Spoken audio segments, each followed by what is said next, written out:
കരിപ്പൂർ വിമാനത്താവളത്തിന്റെ വികസനത്തിനും നടത്തിപ്പിനും മുന്തിയ പരിഗണനയാണ് സംസ്ഥാന സർക്കാർ നൽകിവരുന്നതെന്നും മുഖ്യമന്ത്രി അറിയിച്ചു.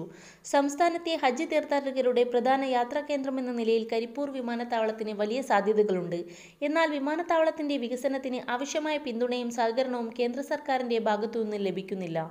എം കെ മുനീർ നൽകിയ നോട്ടീസിന് മറുപടി പറയുകയായിരുന്നു മുഖ്യമന്ത്രി. Airport authority of India landing ഫീസിലും പാർക്കിംഗ് ഫീസിലും ഹാൻഡ്ലിംഗ് ചാർജിലും ഇളവ് വരുത്താത്തതിനാലാണ് തിരുവനന്തപുരം, കൊച്ചി, കോഴിക്കോട് വിമാനത്താവളങ്ങളിലെ ഉഡാൻ പദ്ധതിയിൽ ഉൾപ്പെടുത്താൻ കഴിയാത്തത്. കണ്ണൂർ വിമാനത്താവളം ഗ്രീൻഫീൽഡ് വിമാനത്താവളമായതിനാൽ ദൈനംദിന പ്രവർത്തനങ്ങൾക്ക് ഭാരിച്ച ചെലവ് വേണ്ടിവരും. പുതിയ വിമാനത്താവളമായതിനാലും ഉഡാൻ പദ്ധതിയിൽ ഉൾപ്പെടുത്തേണ്ടതിനുമാണ് ഇന്ധന നികുതി 10 വർഷത്തേക്ക് 1% കുറയ്ക്കാൻ തീരുമാനിച്ചത്.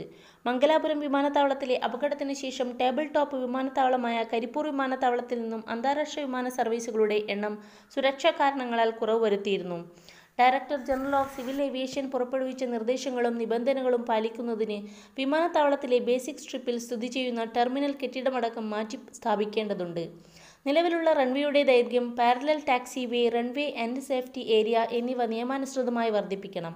ഇതിനായി ഭൂമി ഏറ്റെടുക്കുന്നതിന് ഭരണാനുമതി നൽകിയിട്ടുണ്ട്.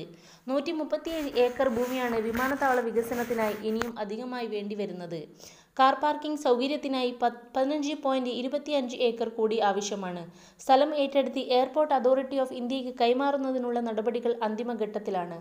LDF സർക്കാർ നിലവിൽ വന്നതിന് ശേഷമാണ് സ്ഥലമെടുപ്പ് നടപടികൾ മുന്നോട്ട് പോയിരിക്കുന്നത്. കരിപ്പൂരിൽ വലിയ വിമാനങ്ങളുടെ സർവീസ് പുനരാരംഭിക്കണമെന്ന സംസ്ഥാന സർക്കാരിന്റെ ആവശ്യം ഡയറക്ടർ ജനറൽ സിവിൽ ഏവിയേഷൻ അംഗീകരിച്ചു. തുടർന്ന് സർവീസ് ആരംഭിക്കുകയും ചെയ്തു. ഹജ്ജ് അബോർഷൻ പോയിന്റായി കോഴിക്കോട് വിമാനത്താവളത്തെ കൂടി ഉൾപ്പെടുത്തണമെന്ന് സംസ്ഥാനം ആവശ്യപ്പെട്ടതു പ്രകാരമാണ് 2018 ഒക്ടോബറിൽ ന്യൂനപക്ഷ മന്ത്രാലയം ഇക്കാര്യം അംഗീകരിച്ചത്. 2015 റൺവേ നവീകരണത്തിന്റെ ഭാഗമായി നിർത്തലാക്കിയ വലിയ വിമാനങ്ങളുടെ സർവീസുകൾ 3.5 വർഷത്തിനു ശേഷം കഴിഞ്ഞ വർഷം മുതലാണ് പുനരാരംഭിച്ചത്.